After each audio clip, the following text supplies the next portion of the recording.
আসসালামু আলাইকুম। বাংলা একটা প্রবাদ আছে। প্রবাদটি হলো এমন, "ঘরের খেয়ে বনের মহিষ তাড়ানো।" এটা যদি আমি আঞ্চলিক ভাষায় বলি, এমন হবে, "ঘরের খাইয়া বনের মহিষ তাড়ান না।" অর্থাৎ আপনি নিজের খরচ করে অন্যের জন্য কাজ করছেন বা সমাজের জন্য কাজ করছেন, এমন কিছু একটা। ধরুন যারা থিয়েটার করে বা থিয়েটারের সঙ্গে যুক্ত, তাদের মুখে এই কথাটা বেশি শোনা যায়।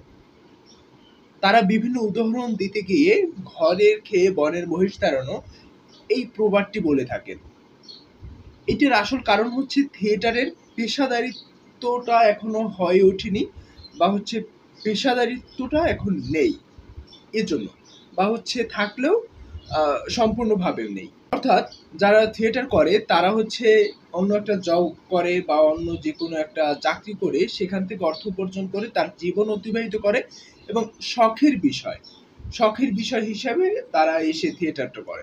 এটা হচ্ছে আপনি বলতে পারেন শৌখিন থিয়েটারের ভিতরে এখনো রয়ে গেছে। আপনি যদি প্রফেশনালি চিন্তা করেন তাহলে কিন্তু একজন অ্যাক্টর, একজন ডিরেক্টর, একজন ডিজাইনার, থিয়েটারে যারাই যুক্ত তারা থিয়েটার থেকে ইনকাম করে তারা তাদের পরিবার বা হচ্ছে আর্থসামাজিক অবস্থার পরিবর্তন করবে।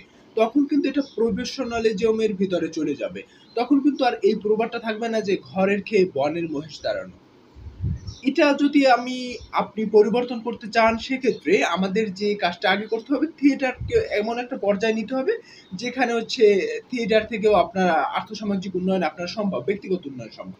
আর এজন্য অভিনেতা বা দর্শকদের একটা মনোভাব তৈরি করতে হবে যে যেকোনো মাধ্যমেই হোক অভিনয়টা অভিনয়। অর্থাৎ একজন দর্শক অভিনয় দেখবে।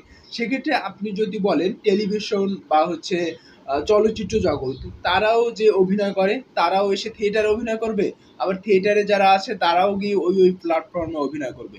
যদি এই যে একটা সামঞ্জস্য করা যায়, মানে মিডিয়া এবং হচ্ছে থিয়েটারের ভিতরে একটা যদি সামঞ্জস্য করা যায়, আমার কাছে মনে হয় তখন হচ্ছে ওই যে ঘরের খেয়ে বনের মহিষ তাড়না এই প্রবাদটা আস্তে আস্তে আর কি থিয়েটারের বেলায় উঠে যাবে। আপনার ধারণা কি?